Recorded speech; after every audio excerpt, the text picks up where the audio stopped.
প্রথমে রুম টেম্পারেচারে থাকা একটি ডিম নেব। যদি ফ্রিজে থাকে তবে তা 1 ঘন্টা আগে বের করে রাখব। এরপর ডিমের সাদা অংশ থেকে কুসুমটা আলাদা করে রাখব।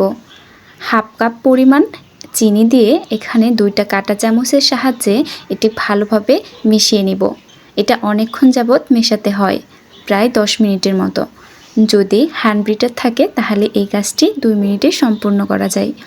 এই যে দেখুন আমার ডিমের সাদা অংশটা সুন্দর ক্রিমি ক্রিমি ভাব চলে এসেছে।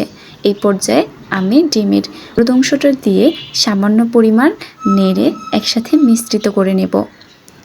এখন এর মধ্যে কিছু পরিমাণ ময়দা এবং 1 চামচ বেকিং পাউডার দিয়ে সুন্দর করে আলতোভাবে নেড়ে নেব। আর ফ্লেভারের জন্য আমি এখানে 1 চামচ লেবুর রস ব্যবহার করেছি। আপনারা চাইলে অন্য কোনো ফ্লেভার ব্যবহার করতে পারেন। এই মিশ্রণটা আমি একটি বাটিতে সুন্দরভাবে সেট করে নিয়েছি। এরপর এখানে আমি খেজুর আর বাদাম দিয়ে সুন্দর করে ডেকোরেশন করে নিয়েছি। আপনারা চাইলে অন্য কোনোভাবেও ডেকোরেশন করে নিতে পারেন। এরপর আমি একটি প্রেসার কুকারে স্ট্যান্ড বসিয়ে বাটিটা বসায়ে প্রেসার কুকারের ঢাকনা বন্ধ করে প্রায় 20 মিনিট জার করার পরে আমার কেকটা রেডি।